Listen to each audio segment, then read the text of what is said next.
Great defense. Close out, get back into the picture. Another closeout by Travis Best, controlled against Steve Kerr. Look at the intensity defensively. Extends it. Look at the fight on the post.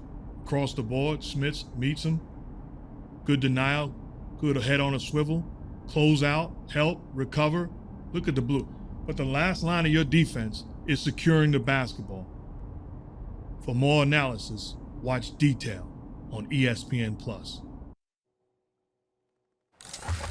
That was a clip of Detail with Mark Jackson, who joins us now. Really unique perspective. Obviously, Mark, former point guard, then an NBA coach, now one of the best analysts in the game. So really neat to see you doing that, and can't wait to check that out. Mark, thank you so much for being with us this morning. I hope you and all your loved ones are safe first and foremost. I want to get right into it, though, because your Pacers teams that we just saw there faced MJ's Bulls. We've been talking a lot about it with The Last Dance, but we don't talk about that rivalry as much. How would you describe it? That Pacers team with Reggie Miller, Chris Mullins, yourself, and MJ and the Bulls. Well, I would, first of all, thanks for having me, and appreciate what you guys are doing, holding it down, making us proud. Thank you. But I would describe it as, a rivalry, and you look at that great Bulls team and the compliments that have come out of that team, whether it be Bill Wennington, Steve Kerr, or Michael Jordan, or anybody on that team, identifying us as the biggest threat that they faced during their run. 7-game series. You think about it, we played them 10 times during the course of that year, and we're 5-5. And in Game 7 on the road in Chicago, we're up 3 with 6 minutes to go, with every opportunity to close them out. Tremendous team, tremendous battle, and they're the champs, but we have no reason to be ashamed.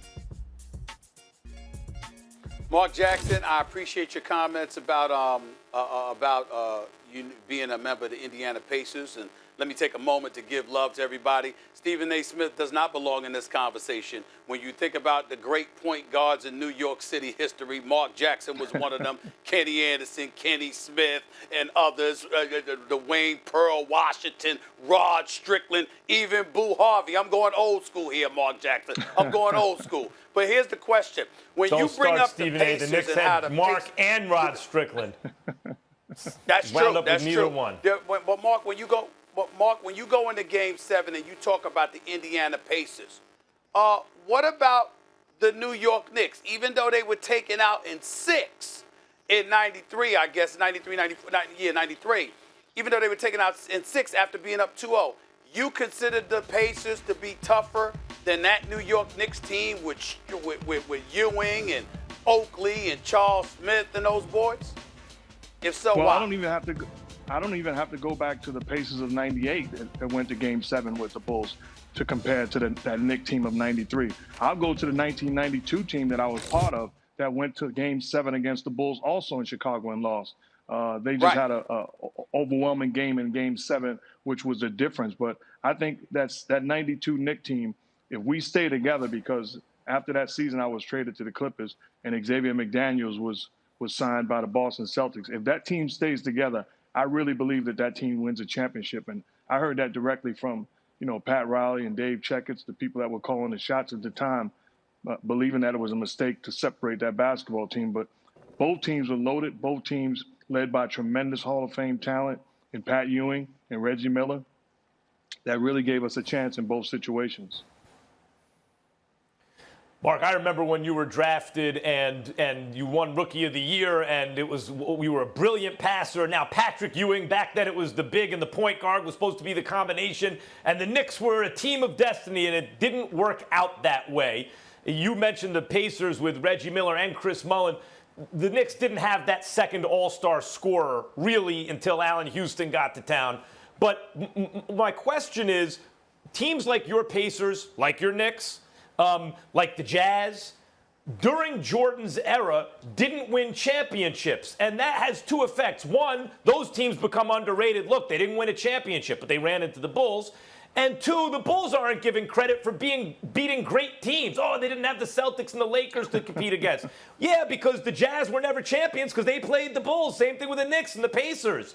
Do you think that's happened? Have those teams become underrated? Has that era become underrated because of the Bulls' dominance? Well, selfishly, I can talk about the Indiana Pacers and the New York Knicks. But I'll even stay away from those because obviously I have my own intentions of putting them in the discussion. I will certainly say that there are teams in the history of this game, not just back in my days, but today's era, that lost championships, that wound up being in second place, that are championship caliber teams that in other years would have won championships. You cannot tell me that Utah Jazz team or that Portland Trailblazer team or that Sacramento Kings team or the great Phoenix Suns teams that lost. You can't tell me that those teams were not championship caliber teams that just so happened to run into a guy by the name of Michael Jordan or greatness in the midst. Even today, the Warriors lose to the Cavs. They certainly could win a championship any other year. The Cavs lose to the Warriors. They could win a championship any other year. So I don't think it's fair to just say, the team that does not win is not a champion. I don't think that's right at all.